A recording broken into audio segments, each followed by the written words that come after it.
بسم الله الرحمن الرحيم إن الحمد لله نحمده ونستعينه ونستغفره ونعوذ بالله من شرور أنفسنا ومن سيئات أعمالنا من يهده الله فلا مضل له ومن يضلل فلا هادي له وأشهد أن لا إله إلا الله وحده لا شريك له وأشهد أن محمدا عبده ورسوله صلى الله عليه وعلى آله وصحبه ومن تبعهم بإحسان إلى يوم الدين আম্মা বাদ। আত্মশুদ্ধি সম্পর্কে আমরা ইতিপূর্বে আলোচনা করেছি যে আত্মশুদ্ধি গোটা শরীয়তের উদ্দেশ্য। শরীয়ত আল্লাহ সুবহানাহু ওয়া তাআলা নাজিল করেছেন আত্মশুদ্ধির জন্য,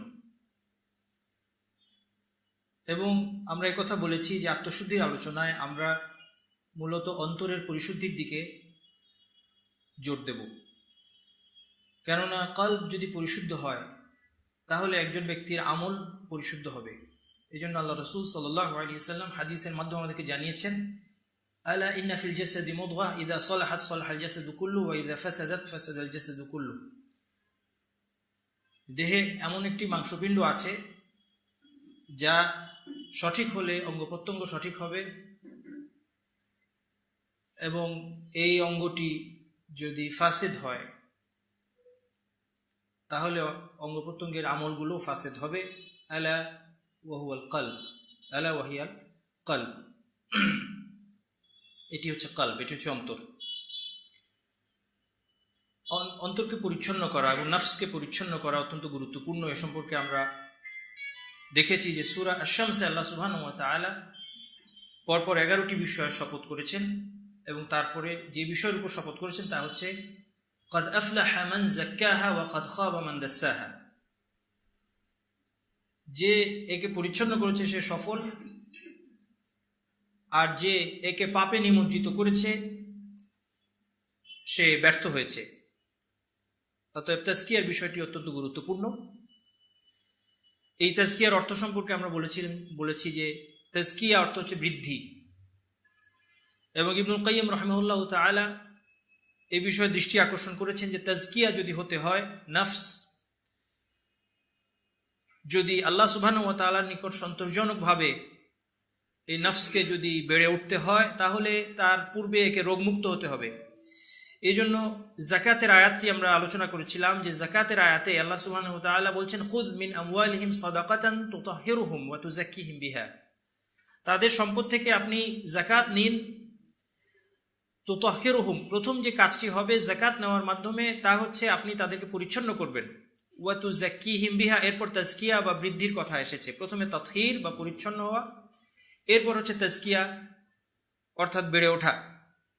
অতএব অন্তর যখন এর রোগগুলো থেকে মুক্ত হবে তখন অন্তরের যে সমস্ত কাঙ্ক্ষিত যে বৈশিষ্ট্যগুলো আছে সেই বৈশিষ্ট্যগুলো সহকারে অন্তর আল্লাহ সুবহানাহু ওয়া তাআলার নিকট সন্তোষজনক হয়ে সে অন্তর অথবা নফস বেড়ে উঠতে পারবে।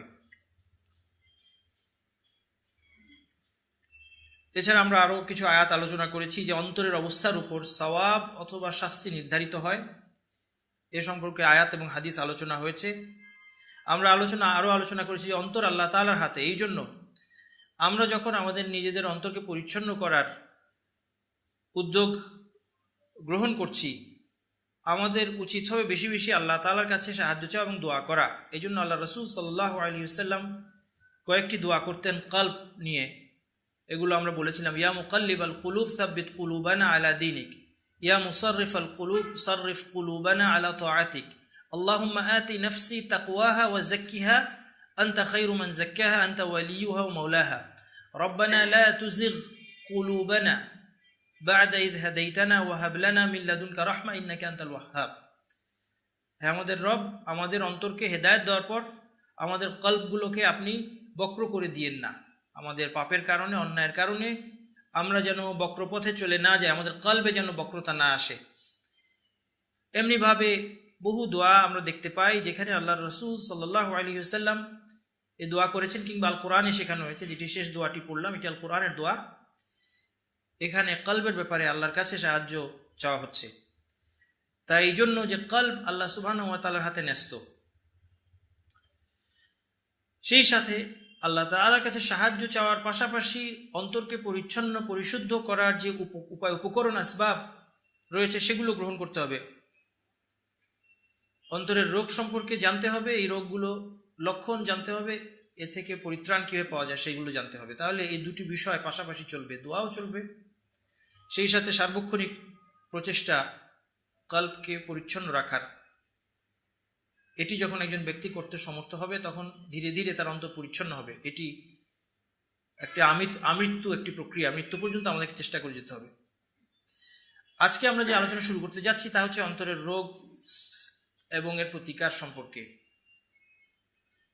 মূলত আজকের আলোচনা আমরা সীমাবদ্ধ রাখব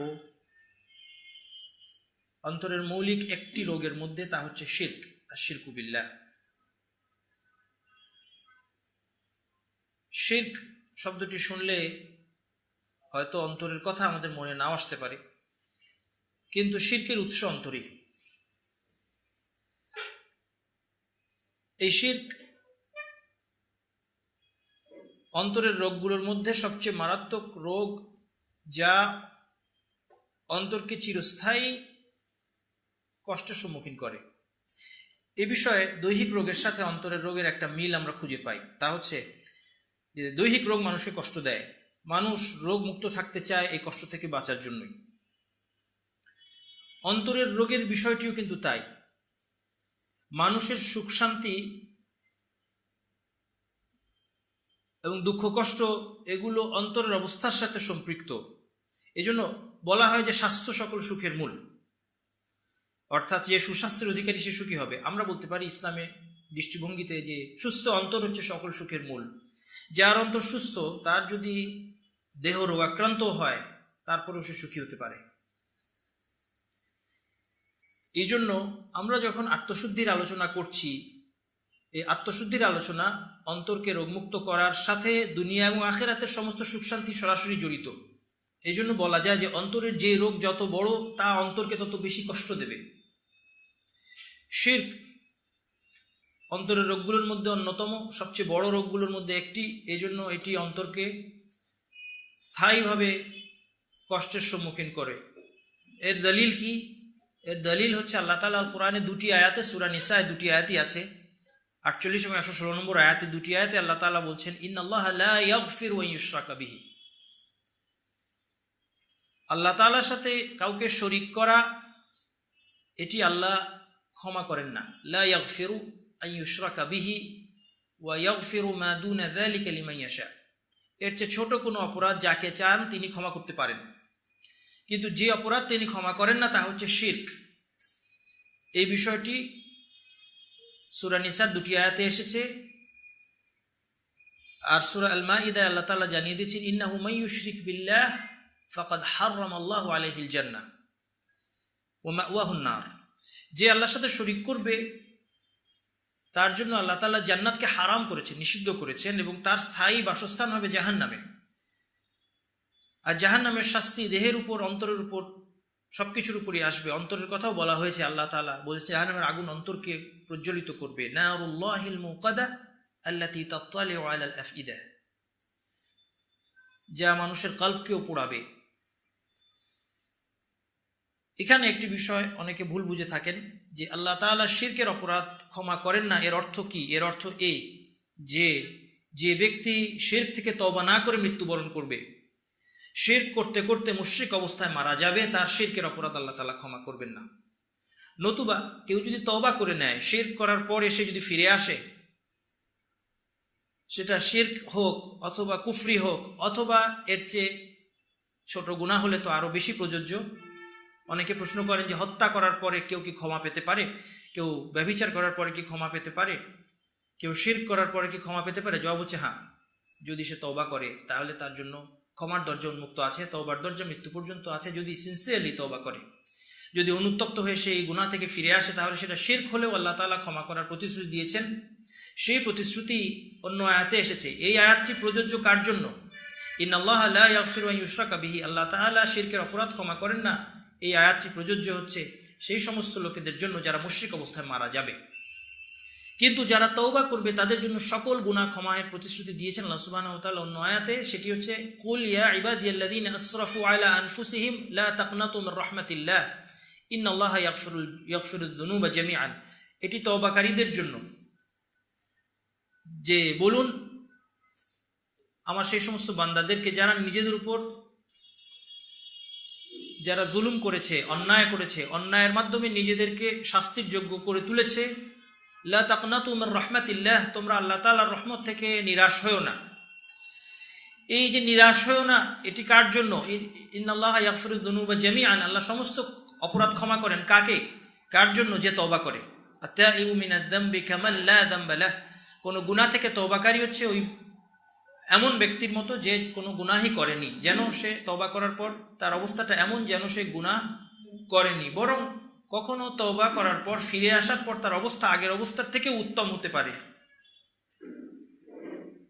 তওবা করার পূর্বে সে পাপের প্রতি আকৃষ্ট হতো, তওবা করার পর এই গুনাহ সম্পাদনের পর এটা গুনাহ সম্পাদনের উৎসাহ নয়, বরং যার গুনাহ হয়ে গিয়েছে তাকে উৎসাহ দেওয়া। এই দুয়ের মধ্যে পার্থক্য করতে হবে। যে গুনাহ করেনি তাকে উৎসাহ দেওয়ার কোনো সুযোগ নেই যে আপনি গুনাহ করেন তারপর তওবা করে নিয়েন, না, এটা বলার কোনো সুযোগ নেই। কিন্তু যে গুনাহ করে ফেলেছে তার জন্য একটি উৎসাহব্যঞ্জক বিষয় হচ্ছে যদি গুনাহের পরে সত্যি সে অনুতপ্ত হয় তাহলে তার এই অবস্থাটা আগের অবস্থার থেকে উত্তম। কেননা তওবা করে অনুতপ্ত হওয়ার কারণে সে যে আল্লাহ সুবহানাহু ওয়া তাআলাকে নতুন করে ভয় করছে এবং আল্লাহ তাআলার সামনে লজ্জা পাচ্ছে যে আমি কেন এই কাজটা করলাম, এই অবস্থাটা তার অন্তরের একটি বর্ধিত অবস্থা আগের অবস্থার চেয়ে, আগের তুলনায়। যখন হয়তো সে ভাবছিল যে আমি তো গুনাহ করি না, একজন ব্যক্তির মনে যদি আত্মতৃপ্তি থাকে যে আমি গুনাহ করি না, আমি গুনাহ থেকে মুক্ত, আমি সৎ জীবনযাপন করছি, আমি ইসলাম সম্মত জীবনযাপন করছি, এই আত্মতৃপ্তি অনেক সময় তার জন্য বিপদ ডেকে আনতে পারে। এর বিপরীতে যে ব্যক্তি আল্লাহর ভয়ে ভীত যে আমি একটা অন্যায় করে ফেলেছি, আল্লাহ তাআলার শাস্তি হয়তো আমার উপর চলে আসবে, আল্লাহ তাআলা আমাকে ক্ষমা করবেন, নাও করতে পারেন, আমি আল্লাহকে ভয় করছি, আল্লাহর সামনে লজ্জা পাচ্ছি যে আমি কিভাবে এই কাজটা করলাম, এই ব্যক্তির এই যে অন্তরের অবস্থা এটি নিশ্চিন্ত থাকার চেয়ে অনেক বেশি উত্তম। তো যে কথা বলছিলাম যে এই যে শিরক, এই শিরক হচ্ছে সবচেয়ে ভয়াবহ ব্যাধি, যার কারণে যদি শিরক থেকে তওবা না করে কেউ মৃত্যুবরণ করে তাহলে সে জাহান্নামে চিরস্থায়ী শাস্তির যোগ্য হবে। আর দুনিয়াতে তার অবস্থা কি হবে? দুনিয়াতেও একজন মুশরিক সে কিছু মানসিক সমস্যায় ভোগে। একজন মুশরিক দুনিয়াতে বিভিন্ন রকম মানসিক সমস্যার সম্মুখীন হয়, এগুলো কোরআন এবং হাদিসের দ্বারা প্রমাণিত। তার মধ্যে একটি হচ্ছে আতঙ্ক, যাকে আল কোরআনের পরিভাষায় বলা হয়েছে রু'ব, হাদিসও বলা হয়েছে রু'ব। আল্লাহ তাআলা বলছেন অবিশ্বাসীদের সম্পর্কে সানুলকি ফি কুলুবিল্লাযীনা কাফারুর রু'বা বিমা আশরাকু বিল্লাহি মা লাম ইউনাজ্জিল বিহি সুলতানা। অবিশ্বাসীরা তারা যেহেতু শিরক করেছে, কোনো দলিল ছাড়াই শিরকে লিপ্ত হয়েছে, এই জন্য আমি তাদের অন্তরে ভয় নিক্ষেপ করে দিব। নুলকি, আল্লাহ তাআলা বলছেন আমরা তাদের অন্তরে ভয়, ভীতি, আতঙ্ক নিক্ষেপ করে দেব।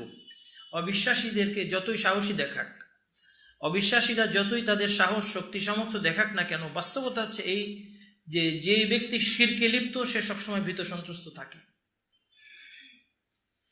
এই জন্য আল্লাহ রাসূল সাল্লাল্লাহু আলাইহি ওয়াসাল্লাম সে হাদিসের মধ্যে বলেছেন যে উতিতু খামসান লাম ইউতাহুন্না আহাদুন ক্বাবলি, আমাকে 5টি বিশেষ বৈশিষ্ট্য দেয়া হয়েছে, আমার পূর্বে কাউকে, কোনো নবীকে এই 5টি জিনিস দেয়া হয়নি, আমাকে বিশেষভাবে দেয়া হয়েছে। তার মধ্যে 1 নম্বর হচ্ছে নুসিরতু বির-রু'বি মাসিরাতা শাহরিন, আমি বিজয় লাভ করি, আমি আল্লাহ তাআলার কাছ থেকে সাহায্য লাভ করি আতঙ্কের দ্বারা, 1 মাস দূরের পথ থাকতে, অর্থাৎ শত্রু 1 মাস দূরত্বে থাকা অবস্থায় শত্রু মানসিকভাবে পরাস্ত হয়ে যায়, তাদের মনোবল ভেঙে যায় এবং তারা দুর্বল হয়ে পড়ে রু'বের কারণে, ভয়ের কারণে, আতঙ্কের কারণে। এটি যদি মুসলিমরা ইসলামের উপর থাকতো তাহলে মুসলিমদের বিজয় আসতো অবিশ্বাসীদের এই ভীতির থেকে, আতঙ্ক থেকে।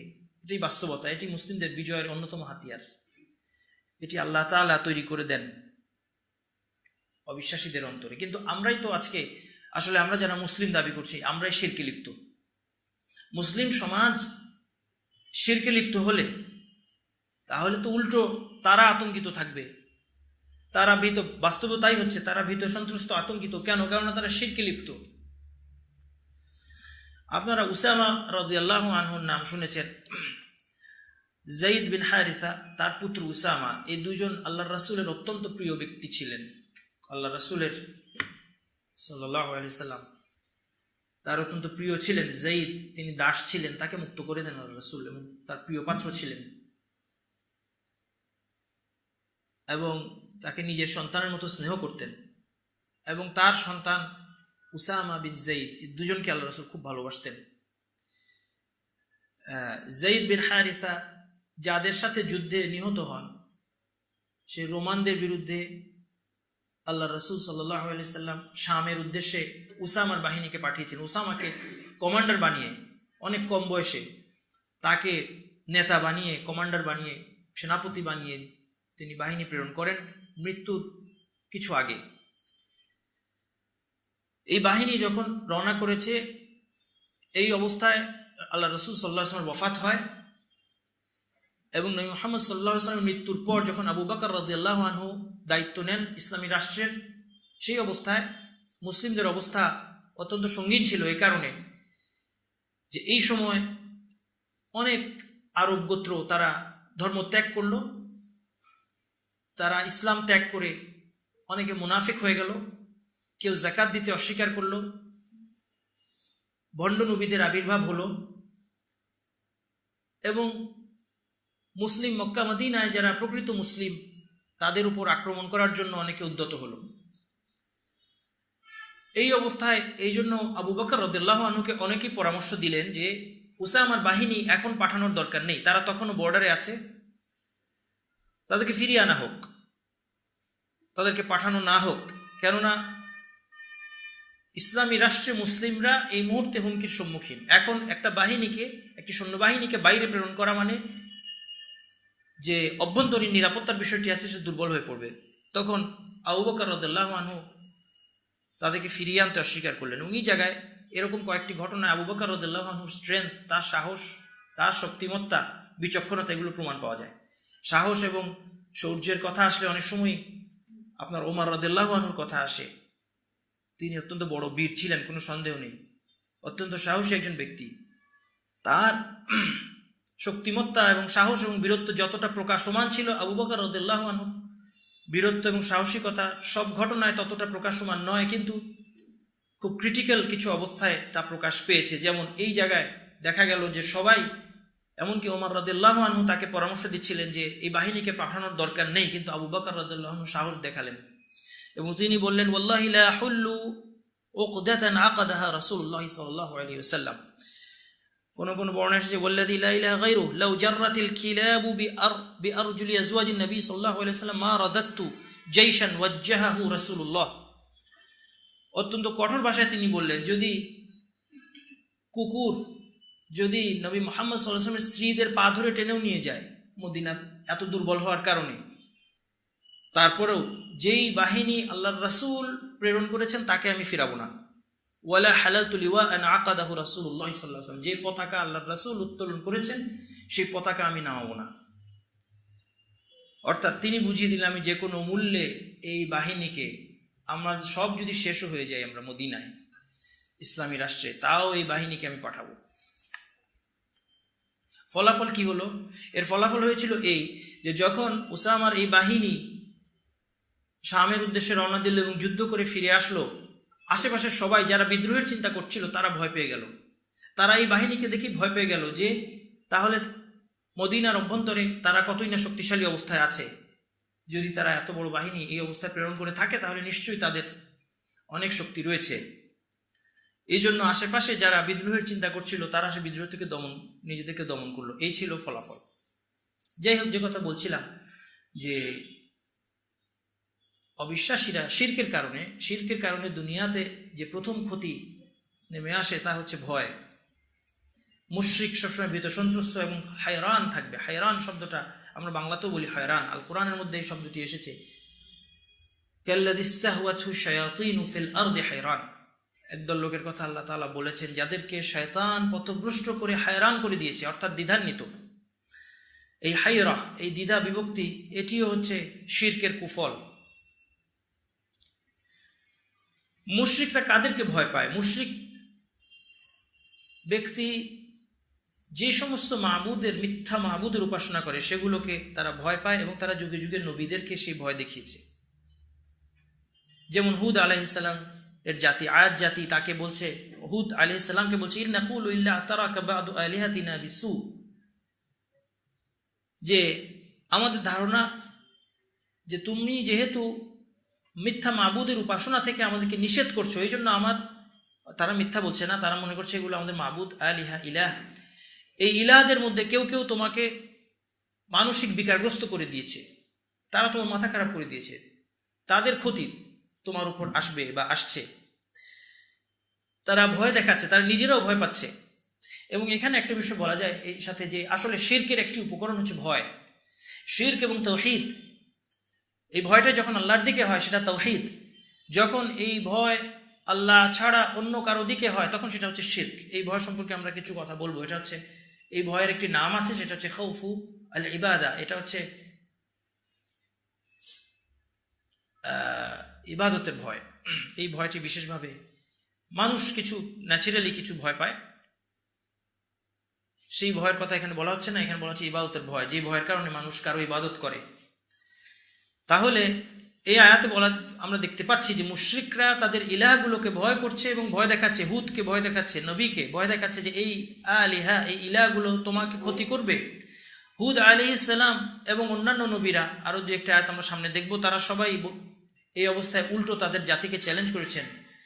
হুদ আলাইহিস সালাম বলছেন, ইন্নী উশহিদুল্লাহ ওয়াশহাদু আন্নী বারিউম মিম্মা তুশরিকুন মিন দুনিহি ফাকিদুনি জামিআন সুম্মা লা তুনজিরুন। তিনি বলছেন যে আমি আল্লাহকে সাক্ষী রাখছি, তোমরাও সাক্ষী থাকো যে তোমরা যে সমস্ত মাবুদকে শিরক করছো আল্লাহর সাথে, আমি এগুলো থেকে দায়িত্বমুক্ত। এরপর তিনি বলছেন যে তোমরা সবাই মিলে আমার বিরুদ্ধে ষড়যন্ত্র করো, আমাকে কোনো ছাড় দিও না, এখন আমাকে ধ্বংস করে দাও, অথবা যেই ক্ষতি নিয়ে আসতে পারো নিয়ে আসো, এখন চ্যালেঞ্জ করছি আমি তোমাদেরকে। এই হচ্ছে মুমিন এবং মুশরিকের অবস্থা। মুশরিক ভীত সন্তুষ্ট থাকবে, কিন্তু যদি একজন ব্যক্তির শিরক থেকে মুক্ত হয় তার এই ভয় পাওয়ার কথা না। আজকে বাস্তবতা হচ্ছে এই যে অনেকেই শিরক থেকে মুক্ত হতে ভয় পান। আমি যদি আমাদের প্রসঙ্গে নিয়ে আসি এই আলোচনাকে, তাহলে আমরা বলবো যে অনেকে শিরক থেকে মুক্ত হতে ভয় পান। অনেকে জিজ্ঞাসা করেন, তাবিজ খুলে ফেললে যদি কোনো ক্ষতি হয়, তাবিজ খুলে ফেলবো, তাবিজ খুলে ফেললে যদি কিছু হয়ে যায়, এই ধরনের একটা ভয় কাজ করে। অথবা পীর সাহেবের কাছে না গেলে যদি পীর সাহেবের কাছে কোনো ক্ষতি আসে, মাজারে না গেলে যদি মাজার কোনো ক্ষতি করে, আমার মাজারের সামনে দিয়ে জোরে গাড়ি চালালে যদি কোনো ক্ষতি হয়। একবার এক আলোচনায় এক ভাই উঠে দাঁড়িয়ে আমাকে বলছিলেন, এই আলোচনার পরে এক ভাই উঠে দাঁড়িয়ে বলছিলেন যে এটা পরীক্ষিত, একদম কোনো সন্দেহ নাই, ওই মাজারের সামনে দিয়ে গাড়ি চালালে জোরে অবশ্যই অ্যাক্সিডেন্ট হবে। তার ইয়াকিন, এটাকে বলে হচ্ছে এতেকাদ। এতেকাদ বা আকিদা, আকিদার বৈশিষ্ট্য হচ্ছে আকিদা, মানুষ যে আকিদা পোষণ করে সেভাবে দৃঢ় হয়। অর্থাৎ আপনি যদি ঈমান রাখেন যে আল্লাহ ছাড়া কেউ আপনার কোনো ক্ষতি করতে পারবে না আল্লাহর অনুমতি ছাড়া, তাহলে আপনি এর উপর দৃঢ় থাকবেন, আপনি নিশ্চিত, কোনো আপনার মনে এক অবিচল আস্থা যাকে বলে। তো এই ভাই বলছিলেন যে এই ব্যাপার নিশ্চিত যে এই মাজারের সামনে দিয়ে গেলে অবশ্যই অ্যাক্সিডেন্ট হবে, পরীক্ষিত। এটা আল্লাহ পাকের পক্ষ থেকে ফিতনা এবং পরীক্ষা হতে পারে। আল্লাহ তাআলা কাউকে, এবং আমাকে এটা একাধিকজন বলেছে এরকম আরেক এলাকায় মাজার পরিদর্শন না করে ফিরে আসছিল, এবং এরা শিক্ষিত মানুষ, যাদের কথা আমরা বলছি আজকে এই আলোচনায়, যাদের এক্সাম্পল আমরা দিচ্ছি, তারা শিক্ষিত মানুষ, সুশিক্ষিত, তারা সাধারণ অশিক্ষিত গ্রামের মানুষ কিংবা সাধারণ অশিক্ষিত মানুষ নয়, তারা শিক্ষিত মানুষ। তারা বলছে ইঞ্জিনিয়ার, ডাক্তার, তাদেরকে তাওহীদ এবং শিরকের বিষয়গুলো যতই বোঝানো হোক, যতই বলা হোক, তারা বিপদে পড়লে বিপদ সহ্য করতে না পেরে শেষ পর্যন্ত এই সমস্ত তাবিজ অথবা কোনো জাদুকর অথবা কোনো গণক বা জ্যোতিষী তাদের কাছেই যায়। তো যে কথা বলছিলাম, এক এলাকায় এভাবে মাজার পরিদর্শন না করে ফিরে আসছে, এখন গাড়ির চাকা ফেসে গেল। এখন সবাই বলল যে এটাই কারণে যে আমরা মাজার পরিদর্শন না করে, মাজার জিয়ারত না করে আমরা যেহেতু ফিরে আসছি এই জন্য। তো একজন সেখানে ছিল, সে বলল যে না, এগুলি মাজার টাজার কিছু নাই। আবার চাক্কা ঠিক করে আবার রওনা দিল, আবার চাক্কা ফেসে গেল। এখন সেই ব্যক্তি আমাকে ঘটনা বলছে, সে আমার একসময় ক্লাসমেট ছিল, সে আমাকে বলছে যে এখন আমিও সন্দেহে পড়ে গেলাম, কারণ এই ঘটনা একবার হতে পারে, পরপর 2বার হলো। তাহলে এইভাবে মানুষের এগুলো হচ্ছে অন্তরে শিরকের উপস্থিতির লক্ষণ। অন্তরে যদি শিরক থাকে তাহলে আপনি সবাইকে ভয় পাবেন। অন্তর যদি শিরক মুক্ত হয় তাহলে আপনি আল্লাহ ছাড়া কাউকে এই পর্যায়ে ভয় পাবেন না। হ্যাঁ, শত্রুর সামনে দাঁড়ালে একটা ন্যাচারাল ভয় আছে, সে কথা বলছি না, সেই ভয় পাওয়াটা ন্যাচারাল, কখনো সেই ভয় পাওয়াই উচিত, এই ভয় পাওয়াই বুদ্ধিমানের কাজ। বাঘ সামনে চলে আসলে, খাঁচা থেকে বের হয়ে চিড়িয়াখানায়, বাঘ যদি সামনে হঠাৎ বের হয়ে যায়, চিড়িয়াখানায় গেলে সাবধান থাকবেন, অনেক সময় বাঘ বের হয়ে পড়ে চিড়িয়াখানায়, সেই বাঘের সামনে দাঁড়িয়ে সাহস দেখানোর তো কোনো দরকার নেই, দৌড় দেওয়াই তখন সবচেয়ে বুদ্ধিমানের কাজ। কিন্তু এই পর্যায়ের ভয়, যেই অবস্থায় মানুষ আল্লাহ ছাড়া অন্যের ক্ষমতায় বিশ্বাস করতে শুরু করে এবং সে ভুলে যায় যে সবকিছু আল্লাহর হাতে, এটি হচ্ছে মুশরিকদের ভয়। এই জন্য মুশরিকরা তাদের মিথ্যা মাবুদগুলোকে তারা ভয় পায়, এই জন্যই তাদের ইবাদত তারা করে। দ্বিতীয়, এরপরে তারা এমনকি জিনদেরকেও ভয় পায়। আল কোরআনের মধ্যে এসেছে ওয়ান্নাহু, জিনদের এক দল আল্লাহ রাসূল সাল্লাল্লাহু আলাইহি সাল্লামের কাছে আল কোরআন শুনে তারা ঈমান আনলো এবং তারা তাদের উপলব্ধির কথা বলছে, যেটা আল্লাহ তাআলা উদ্ধৃত করেছেন সূরা আল জিন, এই সূরার মধ্যে উদ্ধৃত করেছেন ওয়ান্নাহু কানা রিজালুম মিনাল জিন্নি ওয়ান্নাহু কানা রিজালুম মিনাল ইনসি ইয়াউযুনা বিরিজালিন মিনাল জিন্নি ফাযাদুহুম রাহাকা।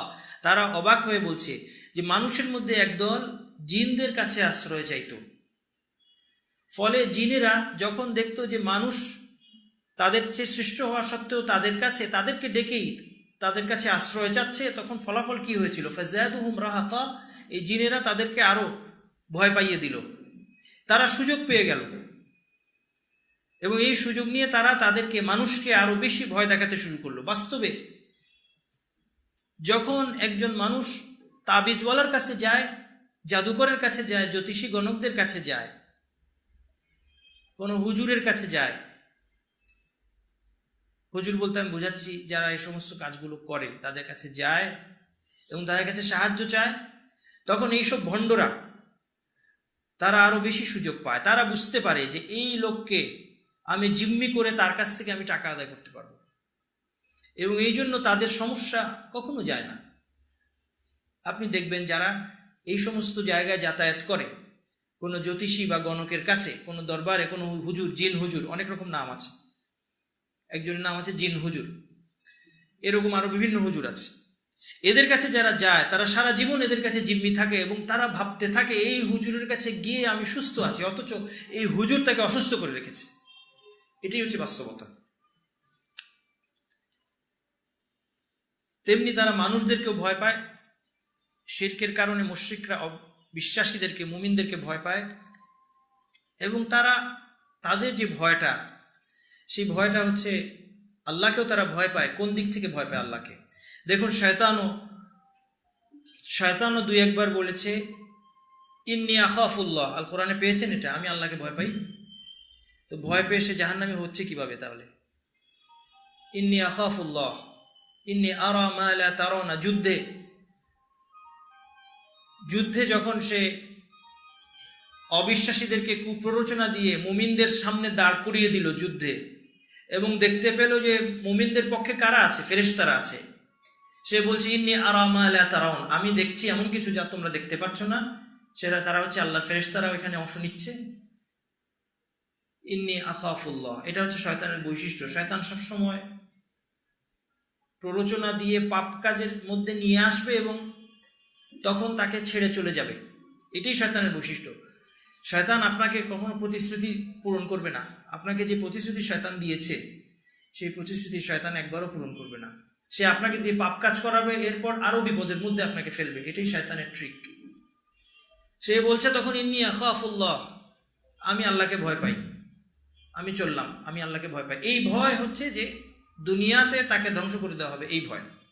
নতুবা সে আখিরাতে ভয় পাচ্ছে না। আখিরাতে যদি ভয় পেত, আখিরাতের ভয়, তাহলে তো সে আল্লাহর অবাধ্যতা করতো না। মুশরিকদের অবস্থাও তাই। মুশরিকরা আল্লাহকেও ভয় পায়, এই ভয় যে আল্লাহ তাদেরকে ধ্বংস করে দিবেন। ইবাদতের ভয় বা গোপন ভয়টাকে খাউফুস সির বলা হয়, অথবা খাউফুল ইবাদা বলা হয়। এই ভয় হচ্ছে মাবুদের প্রতি ইবাদতকারীর ভয়, যে ভয়ের কারণে সে মাবুদের প্রতি বিনত অনুগত হয়ে ভক্তি সহকারে মাবুদের ইবাদত করে, মাবুদকে ডাকে এবং মাবুদের কাছে সাহায্য চায়, মাবুদের অবাধ্যতার কারণে ক্ষতির আশঙ্কা করে এবং মাবুদের আনুগত্যের দ্বারা কল্যাণের আশা করে। অনেকে আছে যে মনে করে পীর সাহেবের কথা না শুনলে পীর সাহেব জানতে পারবে, গায়েবীভাবেই জানতে পারবে এবং আমার কোনো ক্ষতি হয়ে যাবে, আমার সন্তান মারা যাবে অথবা সম্পদ ধ্বংস হবে, এই ধরনের আকীদা তারা পোষণ করে। এই ভয়টা হচ্ছে ইবাদতের ভয়, কেননা এটা হচ্ছে গায়েবী ভয়। সে যখন মনে করছে যে আমি পীর সাহেবের অবাধ্যতা করলেই পীর সাহেব জেনে যাবে এবং আমার কোনো ক্ষতি হবে, এই ভয়টাই হচ্ছে গায়েবী ভয়, এটা হচ্ছে শিরকি ভয়, এটা শিরক। এই ভয় একমাত্র আল্লাহর জন্য নির্দিষ্ট, এবং কেউ যদি আল্লাহ ছাড়া কোনো সত্তাকে এই ধরনের ভয় করে সে শিরক আকবার, বড় শিরকে লিপ্ত হলো। বড় শিরক হচ্ছে যে শিরক একজন মানুষকে ইসলামের বাইরে নিয়ে যায়, সে মুসলিম থাকবে না। কেউ যদি কোনো কবরবাসী অথবা মাজার, দরগা, পীর সাহেবকে ভয় করে, তাদের দ্বারা গায়েবী উপায় দুনিয়া এবং আখেরাতে তার কোনো ক্ষতি হতে পারে এটা বিশ্বাস করে, ফলে ইবাদতের কোনো অংশ এদেরকে দেওয়ার মাধ্যমে এই ক্ষতি থেকে বাঁচতে চায়, তবে এগুলো হচ্ছে শিরক আকবার, বড় শিরক। যুগে যুগে নবী রাসূলদেরকে মুশরিকরা এই ভয় দেখিয়েছে এবং তারা অত্যন্ত চমৎকার ভাষায় এগুলো খণ্ডন করেছে। ইব্রাহিম আলাইহিস সালামের যে কথা হয়েছিল তার জাতির সাথে, এটা বিশেষভাবে আমি দৃষ্টি আকর্ষণ করতে চাই। যখন ইব্রাহিম আলাইহিস সালামের জাতি তার সাথে বিতর্কে লিপ্ত হলো, তিনি খুব চমৎকার কথা বললেন। তিনি বললেন ওয়ালা আখাফু, তিনি বললেন আতুহাজ্জুনি ফিল্লাহি ওয়াকাদ হাদান, তোমরা আল্লাহর ব্যাপারে কি আমার সাথে তর্ক করছো অথচ আল্লাহ আমাকে হেদায়েত দিয়েছেন। তারপর তিনি বলছেন ওয়ালা আখাফু মা তুশরিকুনা বিহি, তোমরা আল্লাহর সাথে যা শিরক, যে মাবুদগুলোকে তোমরা শরীক করেছো সেগুলোকে আমি ভয় পাই না। তিনি ভয়ের কথা নিয়ে এসেছেন। ইল্লা আইয়াশা রাব্বি শাইআ, তবে আমার রব চাইলে আমার কোনো ক্ষতি হতে পারে, যদি হয় সেটা আল্লাহ পাকের পক্ষ থেকে পরীক্ষা। কেউ তাবিজ খুলে ফেললো, তাবিজ খোলার সাথে সাথে সে মারা গেল, এমন ঘটনা হয়েছে।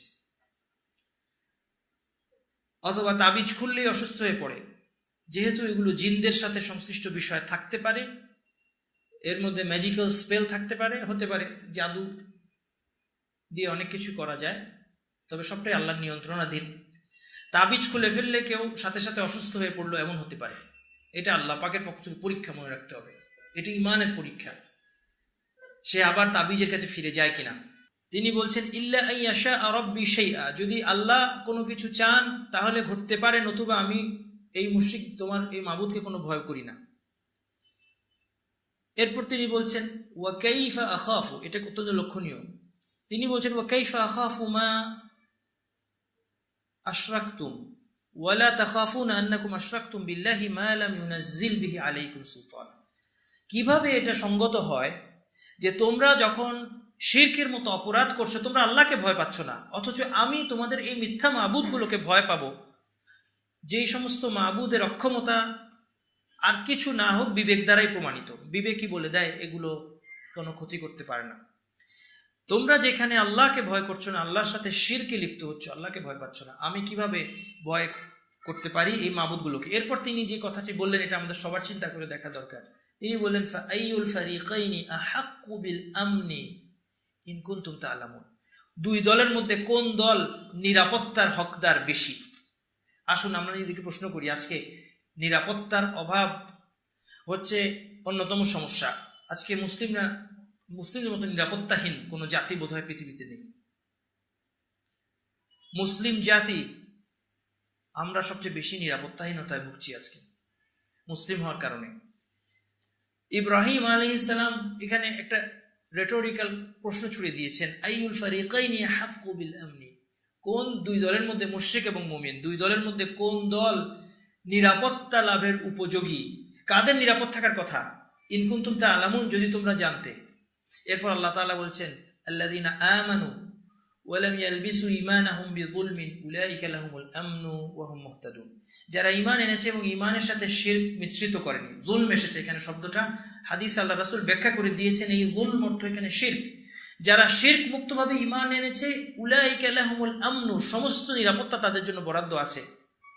নিরাপত্তা তো আমাদের জন্য বরাদ্দ করে রাখা হয়েছে মুমিনদের জন্য, আমরা এই নিরাপত্তা পাচ্ছি না, একমাত্র কারণ হচ্ছে আমরা শিরকের মধ্যে পড়ে গিয়েছি। আর কোনো কারণ নেই। ইব্রাহিম আলাইহিস সালাম এই জন্য জিজ্ঞাসা করছেন আইয়ুল ফারিকাইনি হাক্কু বিল আমন। তাহলে আমরা প্রশ্ন করি যে নিরাপত্তা কার পাওয়ার কথা, মুশরিকের নাকি মুমিনের পাওয়ার কথা? মুশরিকের নিরাপত্তা পাওয়ার কথা না, মুমিনের পাওয়ার কথা, আল্লাহ তাআলার প্রতিশ্রুতি। তাহলে আমরা পাচ্ছি না, এর অর্থই হচ্ছে আমাদের ঈমানের মধ্যে গলত, আমাদের ঈমানের মধ্যে সমস্যা। আজকে এই কথাগুলো বললে অনেকেই মনে করেন যে এগুলো মানে এই ওয়াজ নসিহত অনেকদিন ধরে চলছে, কোনো অবস্থার পরিবর্তন হচ্ছে না।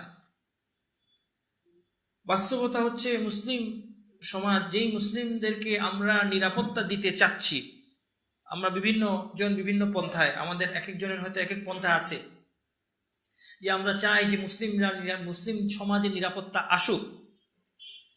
বাস্তবতা হচ্ছে এই সমাজ, মুসলিম সমাজ শিরকে লিপ্ত, কুফরিতে লিপ্ত, ইসলাম থেকে অনেক দূরে। তারা নিরাপত্তা কিভাবে পাবে?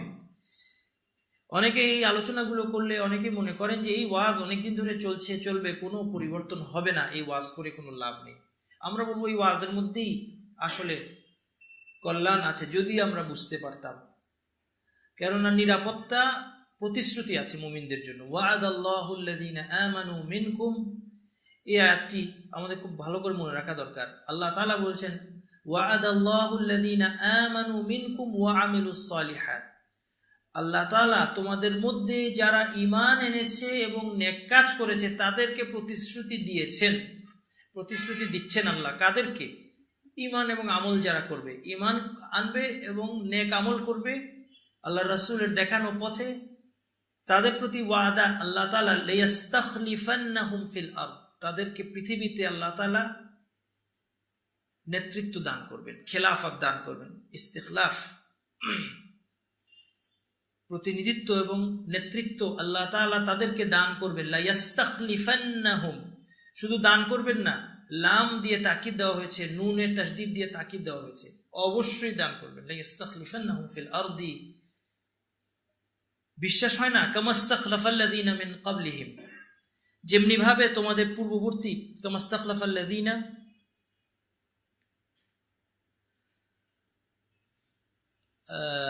মিন ক্বাবলিহিম, যেমনি ভাবে তাদের পূর্ববর্তীদেরকে তিনি পৃথিবীতে প্রতিষ্ঠা করেছিলেন।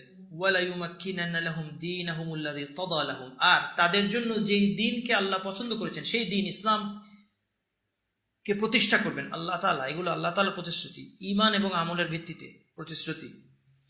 ওয়ালা ইউবাদদিলান্নাহুম মিন বা'দি খাউফিহিম আমনা, তাদের যে ভয় ভীতির মধ্যে তারা ছিল, এই ভয় ভীতিকে বদলে দিবেন কিসের দ্বারা?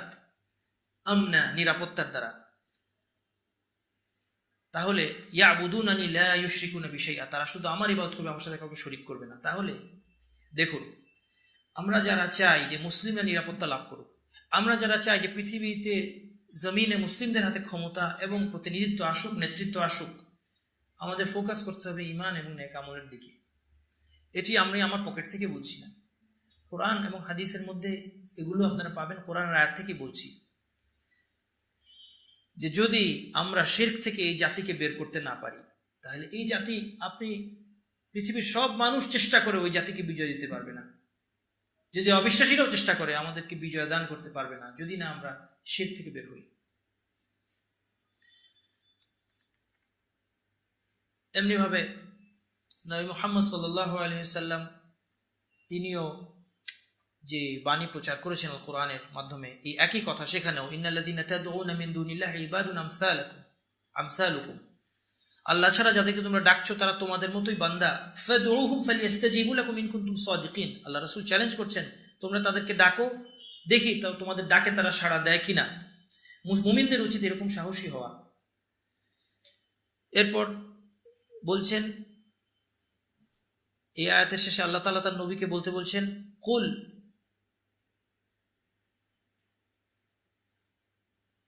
উদউ শুরাকাআকুম সুম্মা কিদুনি ফালা তুনজিরুন, তোমার সমস্ত মাবুদগুলোকে তোমরা ডাকো এবং আমার বিরুদ্ধে ষড়যন্ত্র করো, আমাকে কোনো অবকাশ দিও না। ইন্না ওয়ালিয়াল্লাহুল্লাযী নাযালাল কিতাব ওয়া হুয়া ইয়াতাওয়াল্লাস সালিহিন, এরপর তিনি বলছেন আমার ওয়ালি, আমার অভিভাবক হচ্ছেন আল্লাহ, যিনি কিতাব নাজিল করেছেন, আর তিনি নেককারদের রক্ষণাবেক্ষণ করেন। যারা আল্লাহর অনুগত বান্দা তাদেরকে রক্ষণাবেক্ষণের দায়িত্ব আল্লাহ তাআলা নিয়েছেন। আল্লাহ তাআলা তাদেরকে রক্ষা করবেন সমস্ত বিপদ থেকে। শিরক থেকে অন্তরকে মুক্ত করার উপায় হচ্ছে একথা জানা যে সমস্ত কল্যাণ এবং অকল্যাণ আল্লাহ তাআলার নিয়ন্ত্রণে, এবং এই সমস্ত বিষয় একমাত্র আল্লাহকে ভয় করা এবং তার উপর তাওয়াক্কুল করা। আল্লাহ তাআলা বলছেন, ইন্নামা যালিকুমুশ শাইতানু ইউখাউইফু আউলিয়াআহু ফালা তাখাফুহুম ওয়া খাফুনি ইন কুনতুম মুমিনিন। শয়তান তোমাদেরকে তার সঙ্গী সাথীদের ভয় তোমাদেরকে দেখাচ্ছে। শয়তান, এই ভয় শয়তান দেখায় মানুষকে যে তোমরা যদি ঈমানের উপর থাকো তাহলে আমার দলবল তোমাদেরকে ধ্বংস করে দিবে। আল্লাহ তাআলা বলেন, ফালা তাখাফুহুম ওয়া খাফুনি ইন কুনতুম মুমিনিন, তাদেরকে তোমরা ভয় পেও না, আমাকে ভয় করো যদি তোমরা মুমিন হও। ওয়া আলাল্লাহি ফাতাওয়াক্কালু ইন কুনতুম মুমিনিন, যদি তোমরা মুমিন হয়ে থাকো আল্লাহর উপর ভরসা করো। ওয়া মান ইয়াতাওয়াক্কাল আলাল্লাহি ফাহুয়া হাসবুহ, যে আল্লাহ তাআলার উপর ভরসা করে সে তার জন্য যথেষ্ট হয়। আপনি দেখুন ফিরআউনের স্ত্রী, যার কথা আল্লাহ তাআলা আল কোরআনের মধ্যে নিয়ে এসেছেন, একজন দুর্বল নারী এবং তিনি পৃথিবীতে সবচেয়ে অবাধ্য ব্যক্তিদের একজন, তার স্ত্রী ফিরআউন। কিন্তু ফিরআউন এবং তার দলবল তাকে নির্যাতন করতে পারলেও তাকে ঈমান থেকে তার অন্তরকে টলাতে পারেনি। এই জন্য তারা যখন নির্যাতন করেছে এই দুর্বল মহিলার উপর, তিনি কি বলেছিলেন, রব্বি ইবনিলি ইনদাকা বাইতান ফিল জান্নাহ, তিনি দোয়া করছেন, আল্লাহ জান্নাতে আপনার সান্নিধ্যে আমাকে একটি বাসা আপনি বানিয়ে দিন। তিনি জান্নাত দেখছেন, তিনি ফিরআউনকে দেখছেন না, তিনি জান্নাত এবং জাহান্নাম দেখছেন যে আমাকে ঈমানের উপর মৃত্যুবরণ করতে হবে। রব্বি ইবনিলি ইনদাকা বাইতান ফিল জান্নাহ, জান্নাতে আমাকে একটি ঘর বানান আমার জন্য। ওয়ানাজ্জিনি মিন ফিরআউনা ওয়া আমালিহি, ফিরআউন এবং তার মন্দ কাজ থেকে আমাকে আপনি রেহাই দিন। ওয়ানাজ্জিনি মিনাল কওমিজ যালিমিন, যালিম সম্প্রদায় থেকে আমাকে আপনি রক্ষা করুন। এই ফিরআউন তার সমস্ত শক্তি দিয়েও এই একজন মহিলার কল্ব থেকে ঈমানকে তুলতে পারেনি। সাহারাতু ফিরআউন, ফিরআউনের জাদুকরেরা যখন মূসা আলাইহিস সালামের নিদর্শন দেখে তারা ঈমান আনলো, ফিরআউন তাদেরকে হুমকি দিল, কিন্তু তারা ঈমান পরিত্যাগ করেনি। তারা শুধু বলেছে, রব্বানা আফরিগ আলাইনা সাবরান ওয়া তাওয়াফানা মুসলিমিন, হে আল্লাহ আমাদেরকে সবর দান করুন যেন ইসলামের উপর আমাদের মৃত্যু হয়, আমাদেরকে মুসলিম হিসেবে আপনি পৃথিবী থেকে নিয়ে নিন। মনে রাখতে হবে মুসলিমদের বিজয় বলতে কি বোঝায়, এটিও আমাদের অনেকে ভুল ধারণা থাকতে পারে। মুসলিমের বিজয় হচ্ছে ইসলামের উপর মৃত্যুবরণ করা। যদিও বা বাহ্যিকভাবে সে জয়ী নাও হয়, সে যদি ধ্বংস হয়ে যায়, সমস্ত মুসলিম সমস্ত মুমিন যদি ধ্বংস হয়ে যায়, মৃত্যুবরণ করে, তারপরেও সেটা বিজয় হবে যদি তারা ঈমানের উপর মৃত্যুবরণ করতে পারে। এই জন্য আসহাবুল উখদুদের কাহিনী আপনারা জানেন, সূরা বুরুজ যে প্রসঙ্গে সূরা বুরুজে এই কাহিনীর কথা ইশারা এসেছে, সেখানে ঘটনা হচ্ছে এই যে সমস্ত মুমিনদেরকে তারা পুড়িয়ে মেরেছিল। আল্লাহ তাআলা একে কি বলেছেন, যালিকাল ফাউজুল কাবীর বলেছে। আল্লাহ তাআলা বলছে এটা মহাবিজয়। অনেকে মনে হতে পারে এখানে বিজয় কোথায়? বিজয় হচ্ছে এই জায়গায় যে এই সমস্ত মুমিনরা তাদের জীবন বিসর্জন দিয়েছে কিন্তু ঈমান বিসর্জন দেয়নি, এই হচ্ছে বিজয়। সর্বশেষ, তাহলে আমাদের অন্তরকে আমরা যে তাওয়াক্কুল এবং আল্লাহর ভয় দ্বারা পরিপূর্ণ করি এবং সঠিক আকীদা আমরা নিয়ে আসি যে ভালো মন্দ যা কিছু আছে সব আল্লাহ তাআলার নিয়ন্ত্রণে, তাহলে অন্তর শিরক মুক্ত হবে। এবং সর্বশেষ এই হাদিসটি বলে আমরা শেষ করব। নবী মুহাম্মদ সাল্লাল্লাহু আলাইহি সাল্লাম তিনি মুমিনদের নেতা এবং তিনি ছিলেন সবচেয়ে সাহসী ব্যক্তি। যখন আবু বকর রাদিয়াল্লাহু আনহু বলছেন যে যখন তারা মক্কা থেকে মদিনায় হিজরত করছেন, একটি গুহার মধ্যে তারা আশ্রয় নিয়েছিলেন, লুকিয়েছিলেন কিছু সময়, কিছুদিন। তখন আবু বকর বলছেন যে নাযারতু ইলা আকদামিল মুশরিকিনা আলা রুউসিনা ওয়া নাহনু ফিল গার, তিনি বলছেন যে আমি মুশরিকদের পা দেখতে পেলাম, গুহার মধ্যে থাকা অবস্থা উপর দিকে তাকিয়ে দেখছি যে মুশরিকদের পা দেখা যাচ্ছে। ফাকুলতু ইয়া রাসূলুল্লাহ, আমি বললাম হে আল্লাহর রাসূল। তার সাথে আবু বকর ছিলেন, নবী মুহাম্মদ সাল্লাল্লাহু আলাইহি ওয়াসাল্লাম এবং আবু বকর দুজনে হিজরত করছেন, তারা লুকিয়ে আছেন এই গুহার মধ্যে। তিনি বলছেন ইয়া রাসূলুল্লাহ, হে আল্লাহর রাসূল, লাউ আন্না আহাদাহুম নাযারা ইলা কাদামাইহি আবসারানা তাহতা কাদামাইহি, তাদের কেউ পায়ের দিকে তাকালে আমাদেরকে দেখতে পাবে। আল্লাহ রাসূল তখন বললেন ইয়া আবু বকর মা যান্নুকা বিসনাইনি আল্লাহু সালিসুহুমা, সেই দুজন সম্পর্কে তোমার কি ধারণা, যাদের তৃতীয় জন হচ্ছেন আল্লাহ তাআলা, অর্থাৎ আল্লাহ আমাদের সাথে আছেন, আমরা দুজন নয়, আমাদের সাথে আল্লাহ আছেন, অতএব ভয়ের কোনো কারণ নেই, যদিও মাথার উপরেও শত্রু দাঁড়িয়ে থাকে। এই জন্য আল্লাহ তাআলা আল কোরআন নাজিল করেছেন এই ঘটনার ইশারায়, ইয ইয়াকুলু লিসাহিবিহি লা তাহজান, যখন আল্লাহ রাসূল তার সাথী অর্থাৎ আবু বকরকে বললেন লা তাহজান, তুমি দুঃখ করো না, ভয়, তুমি মন খারাপ করো না, ইন্নাল্লাহা মা'ানা, আল্লাহ আমাদের সাথে আছেন। আর এই অবস্থা যখন হয়, ফাআনজালাল্লাহু সাকিনাতাহু আলাইহি ওয়া ইয়াদাহু বিজুনুদিন লাম তারাহা, তখন আল্লাহ তাআলা সাকিনা নাজিল করলেন। এই কথা আগেও বলেছি, আবারও বলবো, যে মুমিনদের যে বিপদ আপদ মুসিবত যাই আসুক, যদি ঈমানের উপর তারা অটল থাকতে পারে, তাদের প্রথম সাহায্য আসে আল্লাহ তাআলার পক্ষ থেকে সাকিনা। আল্লাহ তাআলা তাদের অন্তরকে স্থির করে দেন, অন্তরে প্রশান্তি নাজিল করেন আল্লাহ তাআলা, সাকিনা প্রশান্তি নাজিল করেন। এই প্রশান্তির দ্বারা বড় বড় বিপদের বাধা আসে সহজে অতিক্রম করতে পারে। নতুবা যদি সেই বিপদের দিকে আমরা তাকাই, আমরা বলবো যে এই বিপদের ধৈর্য ধারণ করা মানুষের পক্ষে সম্ভব নয়। কিন্তু যখন ঈমানের স্ট্রেংথ এবং আল্লাহ তাআলার সাহায্যের দিকে দেখব, তখন আমরা বলবো যে এই সাকিনার কারণে এই মুমিন খুব সহজে এই বিপদ থেকে উত্তীর্ণ হয়, এটা তার জন্য সহজ হয়, এবং আল্লাহ তাআলা তাকে এত বড় মর্যাদা দেওয়ার কারণে সে আনন্দিত হয়, যেখানে মানুষ হয়তো তাকে নিয়ে হায় হায় করছে, আফসোস করছে। শিরকের প্রথম অংশে আলোচনা এতটুকু। এরপরে আমরা আলোচনা করব রিয়া সম্পর্কে। এই বিষয়টি অত্যন্ত গুরুত্বপূর্ণ, আমাদের সবার ভালো করে জানা উচিত। এই রিয়া সম্পর্কে আলোচনা হবে ইনশাআল্লাহ সালাতের বিরতির পর। বিসমিল্লাহ আলহামদুলিল্লাহ ওয়াসসালাতু ওয়াসসালামু আলা রাসূলিল্লাহ। শিরকের মধ্যে এক প্রকার শিরক হচ্ছে রিয়া। এই জন্য শিরকের সাথে আমরা এই সম্পর্কে আলোচনা করছি। রিয়া বলতে বোঝায় ইবাদতের দ্বারা মানুষের দৃষ্টি, মনোযোগ, প্রশংসা ইত্যাদির আশা করা, লোকে দেখলো বা জানলো কিনা, এই চিন্তা ভাবনাই হচ্ছে রিয়া।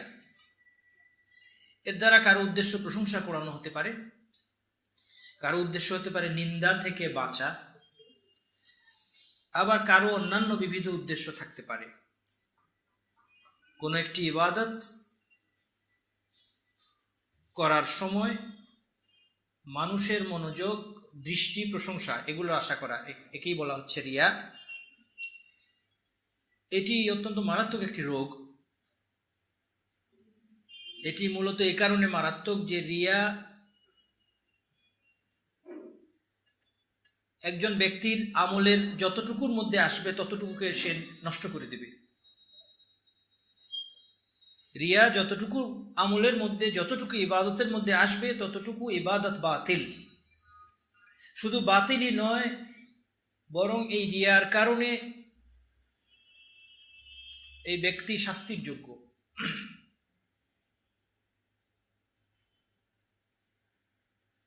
রিয়া কখনো কোনো একটি ইবাদতের মধ্যে আসতে পারে, ইবাদতের কোনো অংশের মধ্যে আসতে পারে, আবার রিয়া কখনো গোটা ঈমানের মধ্যে আসতে পারে, গোটা ইসলামের মধ্যে ঢুকতে পারে। ঈমান এবং ইসলামের মূলে যদি রিয়া থাকে, তাহলে এই রিয়া হচ্ছে মূলত নিফাক,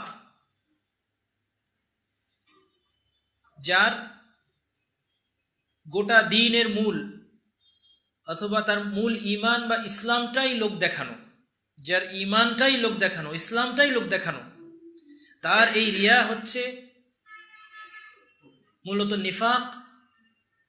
আর এই মুনাফিকের ব্যাপারে আল্লাহ তাআলা জানিয়ে দিচ্ছেন, ইন্নাল মুনাফিকিনা ফিদ দারকিল আসফালি মিনান নার, মুনাফিকরা জাহান্নামের সর্বনিম্ন স্তরে। কুফরকে গোপন রেখে ইসলাম প্রকাশ করা, প্রকাশ্যে নিজেকে মুসলিম বলে পরিচয় দেওয়া, অন্তরে কুফরি লালন করা, এটাও রিয়া। এই রিয়া হচ্ছে মূলত নিফাক, এবং নিফাকের আলোচনা আজকে হবে না, ইনশাআল্লাহ ভবিষ্যতে। এছাড়া যদি মূল ঈমানের মধ্যে রিয়া না থেকে কোনো ইবাদতের মধ্যে রিয়া আসে, কোনো একটি সালাত লোক দেখানোর জন্য আদায় করা, অথবা কোনো একটি সওম লোক দেখানোর জন্য আদায় করা, অথবা কোনো একটি ভালো কাজ সদকা লোক দেখানোর জন্য করা, অথবা ইবাদতের কোনো অংশের মধ্যে আসে, তাহলে রিয়া যতটুকুর মধ্যে প্রবেশ করবে তাকে সে নষ্ট করে দেয়, সে আমলকে রিয়া নষ্ট করে দেয়। এই রিয়া সম্পর্কে, এই রিয়াকে আল্লাহ রাসূল বলেছেন এটা আছে আশিরকুল আসগর, ইন্না আখওয়াফা মা আখাফু আলাইকুম আশিরকুল আসগর, আমি তোমাদের ব্যাপারে সবচেয়ে বেশি যে জিনিসটি ভয় পাই তা হচ্ছে শিরক আল আসগর, ছোট শিরক। ওমা শিরকুল আসগর, আল্লাহ রাসূলের সাহাবীরা জিজ্ঞেস করলেন যে এই ছোট শিরক এটা কি? আল্লাহ রাসূল বলেন আর রিয়া। ইন্নাল্লাহা তাবারাকা ওয়া তাআলা ইয়াকুলু ইয়াওমা তুজাযাল ইবাদু বিআ'মালিহিম ইযহাবু ইলাল্লাযীনা কুনতুম তুরাউনা বিআ'মালিকুম ফিদ দুনিয়া ফানজুরু হাল তাজিদুনা ইনদাহুম জাযাআ। কিয়ামতের দিন আল্লাহ তাআলা যখন আমলের প্রতিদান দিবেন, সওয়াব দিবেন, তখন যারা রিয়ার অধিকারী ছিল তাদেরকে তিনি বলবেন, তাদের কাছে যাও, যাদেরকে দেখানোর জন্য তোমরা আমল করেছো দুনিয়াতে, দেখো তাদের কাছে কিছু পাও কিনা, অর্থাৎ আমার কাছে তোমাদের কোনো প্রতিদান নেই। রিয়া সম্পর্কে আমি একটি বইতে খুব চমৎকার লেখা পড়েছি, এটা মোটামুটি আমি অনুবাদ করে নিয়েছি আপনাদেরকে শোনানোর জন্য।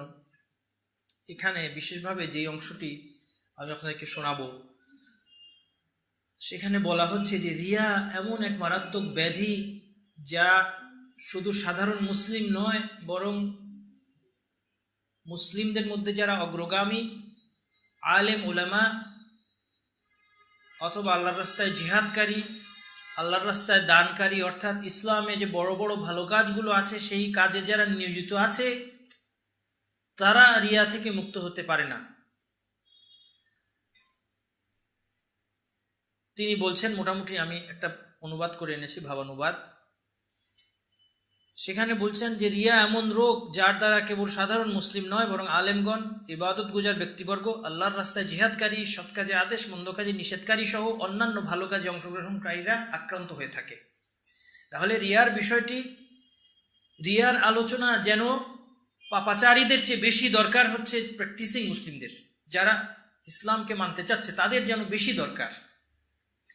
দ্বীনের এই সমস্ত মহান কাজে নিয়োজিত ব্যক্তিরা যখন তাদের নফসকে, খুব ভালো করে শুনবেন ইনশাআল্লাহ, আমি আশা করব, দ্বীনের এই সমস্ত মহান কাজে নিয়োজিত ব্যক্তিরা যখন তাদের নফসকে কামনা বাসনা ও প্রবৃত্তির কুতাড়না থেকে দমন করে রাখে এবং সংশয় সন্দেহের অনুপ্রবেশ থেকে সুরক্ষিত রাখে, অর্থাৎ এই সমস্ত মানুষের পরেজগার মানুষ, তারা নিজেদের নফসকে পাপ কাজ থেকে, কামনা বাসনা থেকে আটকে রেখেছে, দমন করে রেখেছে, তখন সেই নফস বিশ্রাম খুঁজে পায় নিজের উত্তম গুণাবলী, ইলম এবং আমলের প্রকাশ এবং প্রচারে। এই নফস তখন স্বস্তির রাস্তা খুঁজতে থাকে এবং সেই স্বস্তি সে পায় হচ্ছে নিজের প্রচারের মধ্যে। সে স্বস্তি পায় মানুষের প্রশংসা ও স্তুতির মাঝে, আনন্দ পায় নিজেকে মানুষের জন্য উত্তম আদর্শ হিসেবে প্রতিষ্ঠার মাঝে। আর এই অবস্থায় আল্লাহ তাআলার সন্তুষ্টি কামনার লক্ষ্য থেকে সে সরে যায়। এভাবে রিয়া তার দীর্ঘ সময়ের ইবাদত, এলেম চর্চা, দাওয়াত, জিহাদ কিংবা নেক আমলকে ধ্বংস ও বরবাদ করে দেয়। সে পুরস্কারের পরিবর্তে শাস্তির যোগ্য হয়ে ওঠে। এই জন্য হাদিসে বর্ণিত খুব সাংঘাতিক হাদিস, আল্লাহ রাসূল সাল্লাল্লাহু আলাইহি ওয়াসাল্লাম বলছেন, ইন্না আউওয়ালান নাসি ইউকদা ইয়াউমাল কিয়ামাতি আলাইহি রাজুলুন ইস্তুশহিদা ফাউতিয়া বিহি। অনেক লম্বা হাদিস। যে হাদিসের মূল কথা হচ্ছে যে কিয়ামতের দিন সবচেয়ে প্রথম যে তিনজন ব্যক্তিকে জাহান্নামে নিক্ষেপ করা হবে এবং যাদের দ্বারা জাহান্নামকে প্রজ্বলিত করা হবে, তারা হচ্ছে ভালো কাজের তিনটি অন্যতম দরজা, তিনটি অন্যতম ময়দানে তারা বিচরণ করেছে। তাদের মধ্যে একজন ছিল শহীদ, সে আল্লাহর রাস্তায়, মানুষের দৃষ্টিতে আল্লাহর রাস্তায় লড়াই করেছে, সে লড়াই করে নিহত হয়েছে, জীবন দিয়েছে। আরেকজন ব্যক্তি ছিল আলেম, কোরআনের কারি, সে কোরআন পড়েছে, এলেম চর্চা করেছে এবং মানুষকে শিখিয়েছে। তৃতীয় ব্যক্তি হচ্ছে একজন দানবীর, সে আল্লাহর রাস্তায় সব পথে ব্যয় করেছে, সব রকম ভালো কাজে সে ব্যয় করেছে। এই তিন প্রকার লোককে আনা হবে। তাদেরকে আল্লাহ তাআলা জিজ্ঞাসা করবেন, নিজ নিজ নিয়ামত স্মরণ করানোর পর জিজ্ঞাসা করবেন যে তোমরা এই সমস্ত নিয়ামত দিয়ে কি করেছো। কাউকে আল্লাহ শক্তি দিয়েছেন, সে আল্লাহর রাস্তায় লড়াই করেছে, তাকে জিজ্ঞাসা করবেন তুমি কি করেছো। যাকে এলম দিয়েছেন তাকে জিজ্ঞাসা করবেন। তারা প্রত্যেকেই বলবে শহীদ ব্যক্তি বলবে আমি আপনার রাস্তায় লড়াই করে জীবন দিয়েছি। আলেম বলবে আমি মানুষকে কোরআন পড়িয়েছি, ইলম শিক্ষা দিয়েছি। দানশীল ব্যক্তি বলবে আমি সকল ভালো কাজে আমি ব্যয় করেছি, দান করেছি। বলা হবে কাযাবতা, তুমি মিথ্যা বলেছ, তুমি মিথ্যাবাদী। কারণ আল্লাহ তাআলা তার মনের খবর জানেন। তো এরপর প্রকাশ করা হবে তারা এই কাজগুলো করত, কেননা বলা হবে যে সে খুব সাহসী বীর। কোরআন পাঠকারীকে বলা হবে সে বড় কারি, এই আশায় সে এই কাজগুলো করেছে, বড় আলেম বলবে লোকে।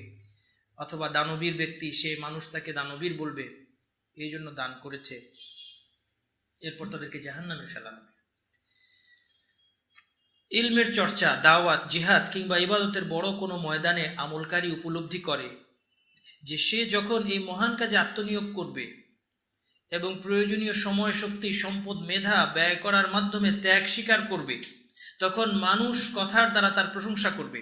এটা কিন্তু মনের মধ্যে আসছে, যে ব্যক্তি এই সমস্ত ভালো কাজের ময়দানে বিচরণ করছেন তার মনের মধ্যে আসছে যে হ্যাঁ, আমি যদি কাজগুলো করি তাহলে মানুষ আমার প্রশংসা করবে, ভক্তি এবং সম্মানের দৃষ্টিতে তাকে দেখবে, তার প্রশংসায় অতিরঞ্জন করবে, তার দর্শন লাভে বরকত হাসিল করবে, তার দোয়ার প্রার্থী হবে, তার মতের অনুসরণে উদ্বুদ্ধ হবে, তার খেদমত করে নিজেদেরকে ধন্য মনে করবে, বিভিন্ন মজলিসে তাকে চূড়ান্ত সম্মান দেবে, ক্রয় বিক্রয় লেনদেনে তাকে ছাড় দিবে, তার জন্য বিনয় অবনত হয়ে থাকবে। এগুলো হচ্ছে বেনিফিট যা তার নফস দেখতে পাচ্ছে।